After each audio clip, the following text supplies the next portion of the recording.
Ayan, nahalo na namin yung pansit luglog guys. Ayan o. Parang, lagay mo ba lahat? Ang dami. Ng pansit. Pansit yan. Ang pansit na ganito. Ang dami.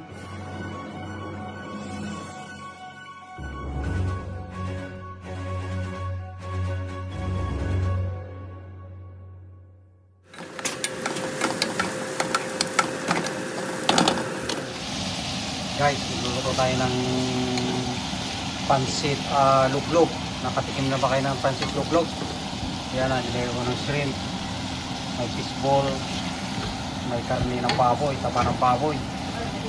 Ang palasa. Yan ha. Nice. Yan. Pwede na lagyan ng gulay yan guys. Carrot tsaka celery. Ayan ito. Ng gulay. Yan o. Mag-imasin. Tsaka tayo. Kaltami natin. Yan ang gulay ng pansit natin. Pansit natin o. Nilagyan na natin ng mga gulay o. Pansit luglog guys. Pagluto na tong gulay natin guys. O. Pwede na yan. Lagyan na natin yung pansit. Pupuin na natin yung pansit natin guys. Yan. Yun, nakaun na. Lagyan na natin tong pansit. Nice.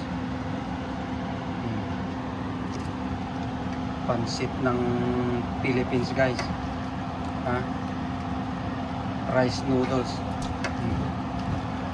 May pansit tuglog natin guys, oh.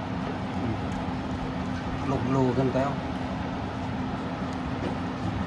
Oh, ito, gagamitan natin ng super na pansit canton special daw, oh. Ayan, oh guys, oh. Made in the Philippines. Ha? Galing pala ng Pilipinas ito, guys. Ayan, kumikita yan, oh. Kumikita sa akin yan, guys. Ginawa sa Pilipinas, oh. Cebu City, Philippines. Ayan. Mayroon palang super special pa na pansit canton na super cute natin dito. Masarap ang pansit natin guys. Luglog pansit. Look at that.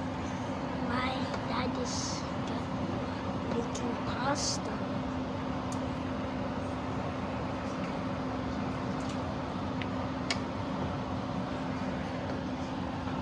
He's going to add some more stuff, I think. Look at that. Ayan, nag-imasin George. Nahalo na namin yung pansit luglog guys. Ayan o. Parang, lagay mo ba lahat? Ang dami. Ng pansit. Pansit yan. Ang pansit na ganito. Ang dami.